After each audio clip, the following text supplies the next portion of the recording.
What's up, y'all? I'm back at it. Your boy is kind of upbeat this morning, kind of, feeling myself. Feeling like a giant this morning. I feel like communicating my thoughts. Again, you can find me on Facebook, TikTok, Anchor, Spotify, YouTube. I tweet sometime. One thing for sure, I ain't that hard to find. So we're going to get back at it, man. Pressure bust pipes, too. Pressure bust pipes, too, man. I left out a couple things, man. I meant to tell y'all about. One was I left off in pressure one with responding to the employees and giving my auntie enough time to get out the door on me.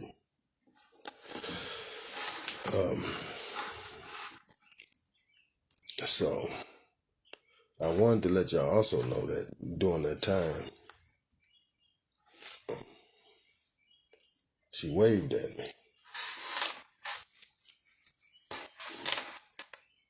Tried to belittle me. She told the employees that the reason why I went to jail, prison, it wasn't because they sent me. It was because I almost killed that white man. I said, oh, okay. Another piece of truth. False truth. False facts that they have been putting out is coming to me by way of her own mouth. Now listen to this. She told them people, and I know she told my mama. I know she probably told my grandmama, probably rest her soul. And then no telling, I know Dee Dee done probably told a few people the same story. I almost killed some white man is the reason why I was in prison. Let me narrate this for y'all a little deeper this time than I did the last time. Y'all do the math with me, okay? When I caught that crime, when I did that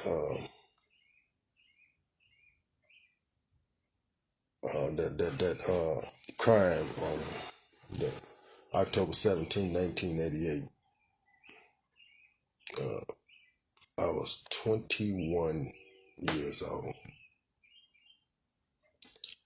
I was on drugs. I was in a real bad way, mentally, educationally, spiritually. I was what they would call today lost at the time.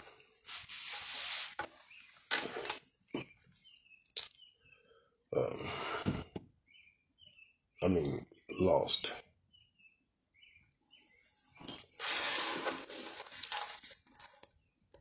Kind of lost my train of thought, but I was going through a real bad time in my life. I'm back with you now. And I robbed a man. And hold on. It was worse than that. I went and made a home on him and his wife while they was sitting there watching TV. No gun, no knife, no nothing. And I knew he was a gun collector. Like the police would say, that's what my informant had informed me. Well, I walk up, see him sitting there, a gun collector with his wife, and proceeded in. 21 years old. Like I said, on drugs and alcohol and everything else, like most people that come from broken families and fatherless situations. Proceeded in that man. In fact, the screen door was locked. It was summer. Well, it was kind of nice out. Door was still open. I snatched the door open, the screen door open because it was locked, and I proceeded right in on him. And of course, he got up and defended his home. But I was determined. We struggled, we wrestled. I got to the guns, made him cool down for a few, put some in a pillowcase, kept one in my hand. And on the way out, he attacked me again in his home. Had me to the floor, had the gun out my hand. Now we wrestling for the gun. I took the gun back,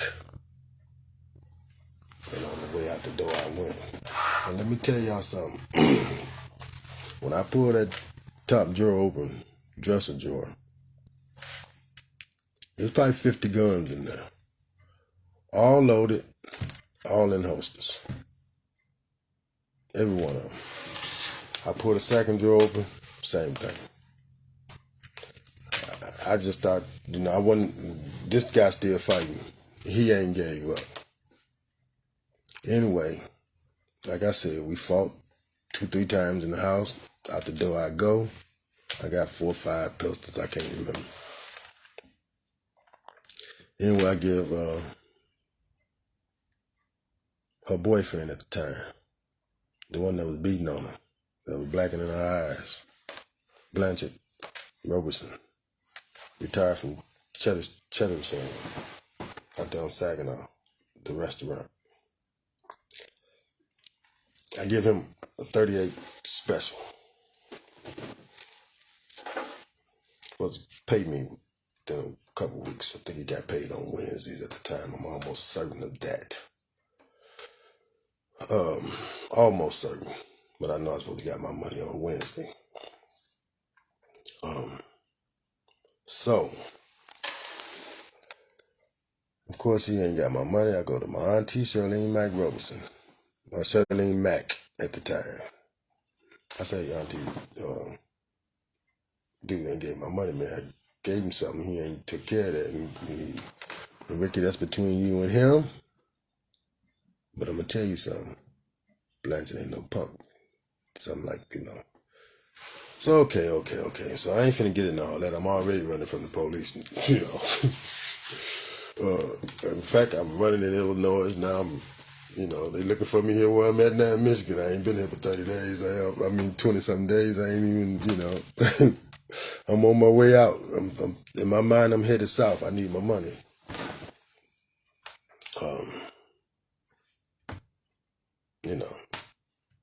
Nothing. So, of course, I took a camera. One of them big, pretty cameras I thought worth a lot of money, Go figure. You can get a brand new camera today. Canon. You couldn't get $100 for it if it cost $4,000 because shit don't, excuse my language, people just don't buy cameras like that in the hood. I'm just saying. But anyway, yeah.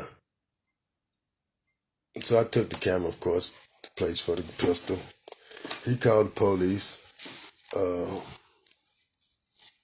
Tell him something about the robbery I did and give him the gun, of course, and tell him who I am.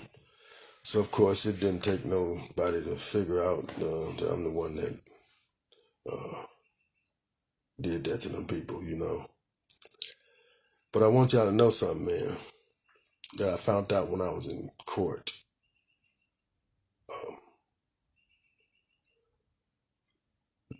That man was a Green Beret in the United States Army.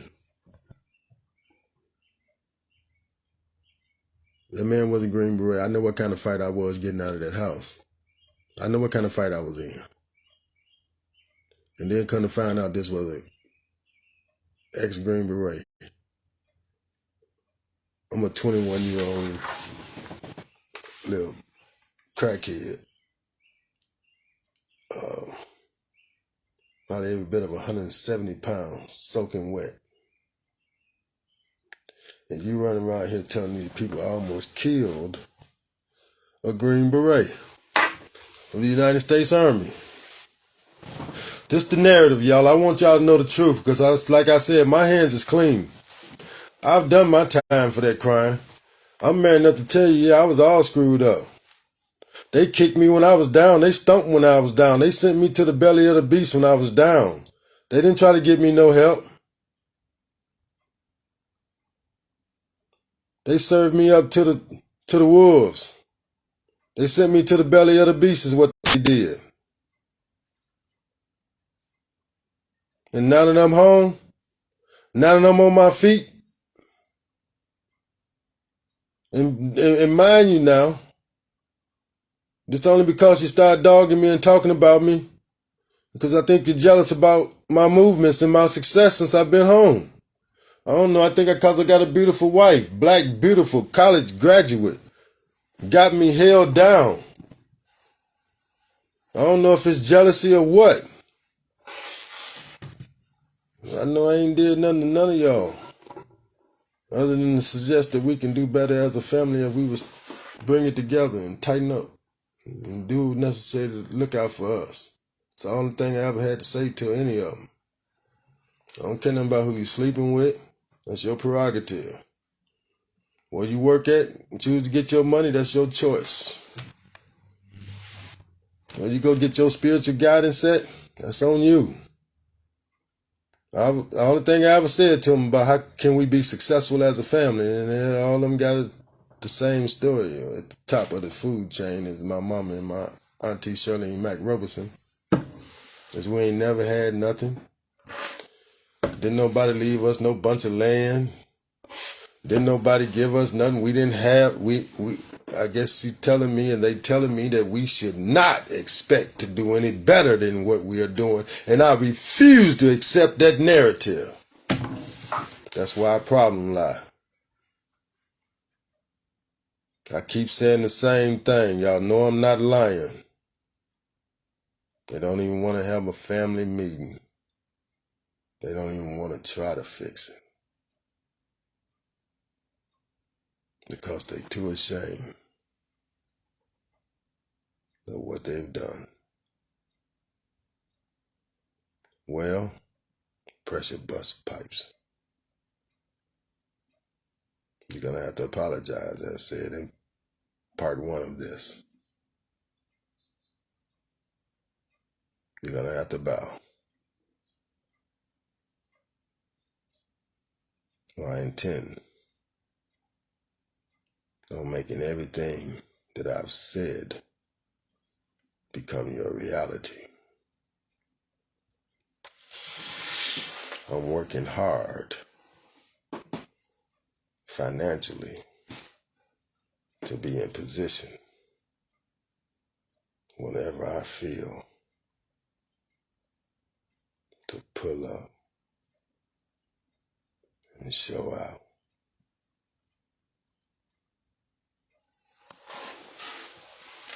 We will not let this go. I am not concerned with what you think. If your thinking is not in coincide with moving the family forward. What you did yesterday don't really matter to me. See, that's what you don't understand about me. I know how to let bygones be bygones. We can't fix yesterday. But I'm not going to have you making a mess of tomorrow. I intend on fixing our tomorrows as long as they coming. So no. And if your hands ain't clean, I said, let me clarify, Karen Denise Stewart, not White Horn. Yeah, we all got different daddies. I'm a Williams. Kathy is a White Horn. Gant by marriage. My other little sister, Karen, is a Stewart. And well, both of them have been married and divorced, failed. Mama and Kathy. So it looked like Karen ain't gonna never get married. We're gonna touch on that a little later. So yeah, Mama, I don't know what you thought you was gonna accomplish by saying I better not mess with your kids. I don't know if you think that's intimidating to me. I don't know if you think I'm supposed to be afraid of losing something I don't have, missing something that's not there. I don't know. I don't understand that threat. I know you're 72, 3 years old. You know, well, okay, let's do the math. I'm 56. She had me when she was 18. 74 years old. I don't know how hard you think you can hit, how much dancing you got in you. I mean, I don't know when or where you found some gangster killer friends that I'm supposed to be afraid of. I mean, I don't know what that's supposed to mean. I bet not. See, this is the language that they use, y'all. Like, they're talking to a 12-year-old. Well, let me tell you something. I'm gonna say it for them, be as clear as I can. I'm gonna say what I want to say. I'm gonna say what I want to say about whoever I want to say it about. I don't care if you like it or not. You ain't talking to me about nothing anyway.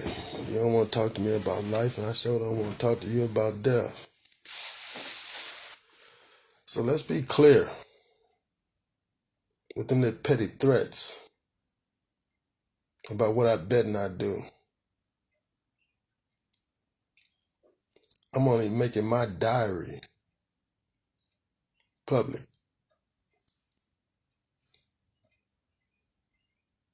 This is my story. It's my digital diary. And if you don't want me to make my diary public, then I got one suggestion for you. Wait a minute before I make that suggestion. If you don't want me showing up at your public place of comfort,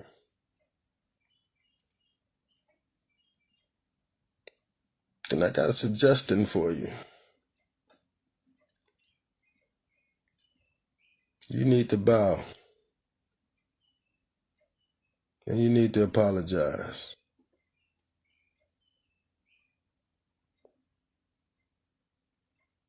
Well, I'm exposed to whole family secrets, all this mess. Everybody that ain't with me. I'm talking about you adults. I don't care nothing about your kids. Your kids all messed up. I know y'all done screwed them up.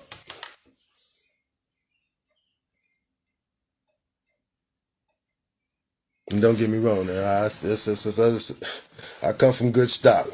There's a lot of bright bulbs in the bunch. Don't get me wrong. But see, you don't see these kids around the old folks, though. See, they making their own path. See, they got other things to entertain them than what we had.